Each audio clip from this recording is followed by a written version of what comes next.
नमस्कार, मैं सौरभ शुक्ला और आप देख रहे हैं न्यूज़ 18। पश्चिम एशिया में जंग अब और ज़्यादा खतरनाक मोड़ पर पहुंच चुकी है। एक तरफ ईरान की आईआरजीसी ने दावा किया कि उसने बहरीन में मौजूद अमेजन के एक बड़े डेटा सेंटर पर मिसाइल हमला कर उसे तबाह कर दिया है। दूसरी तरफ अमेरिका लगातार 13वीं रात ईरान के सैन्य ठिकानों पर कार्रवाई करने का दावा कर रहा है। हालांकि अमेजन या बहरीन की ओर से डेटा सेंटर पर हमले की कोई आधिकारिक पुष्टि नहीं हुई है। ऐसे में इस दावे की स्वतंत्र पुष्टि फिलहाल नहीं हो सकती है, लेकिन अगर ये दावा सही साबित होता है तो ये पहली बार होगा जब किसी वैश्विक टेक कंपनी के ऐसे इंफ्रास्ट्रक्चर को सीधे सैन्य संघर्ष का हिस्सा बनाया गया हो। ईरानी सरकारी मीडिया के मुताबिक आईआरजीसी का दावा है कि बहरीन में स्थित अमेजन का डेटा सेंटर अमेरिकी सेना को तकनीकी और खुफिया सहायता उपलब्ध करा रहा था, इसी वजह से उसे निशाना बनाया गया।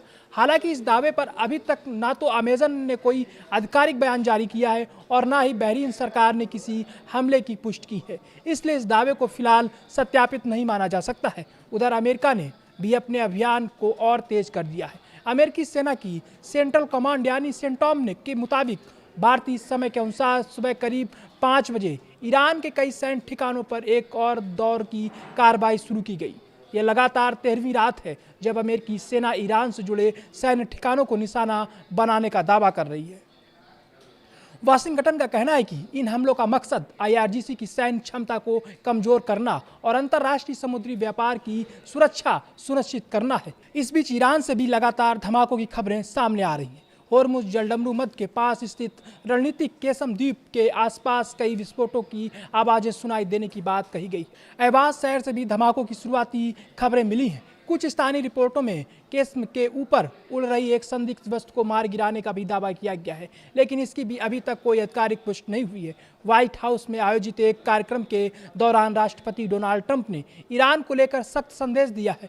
ट्रंप ने कहा कि अमेरिका अपने अभियान में सफलतापूर्वक आगे बढ़ रहा है। उन्होंने कहा कि ईरान बातचीत करना चाहता है, लेकिन अभी किसी समझौते के लिए तैयार नहीं है।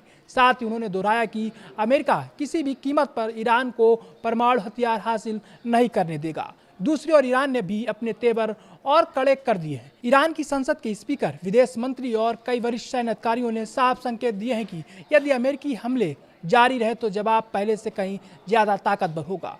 ईरानी अधिकारियों का कहना है कि क्षेत्र में मौजूद अमेरिकी सैन्य ठिकाने भविष्य में भी उनके निशाने पर रह सकते हैं, यानी दोनों देशों के बीच टकराव कम होने के बजाय और बढ़ता दिखाई दे रहा है। इस संघर्ष की मानवीय कीमत भी लगातार बढ़ रही है। पेंटागन के अनुसार हालिया ईरानी हमलों में घायल हुए करीब 1 दर्जन अमेरिकी सैनिकों का इलाज के लिए जर्मनी के अमेरिकी सैन्य अस्पताल भेजा गया है। अमेरिकी रक्षा विभाग का कहना है कि जुलाई की शुरुआत से अब तक करीब 100 अमेरिकी सैनिक घायल हुए हैं। हालांकि इनमें से अधिकांश सैनिक इलाज के बाद दोबारा ड्यूटी पर लौट चुके हैं।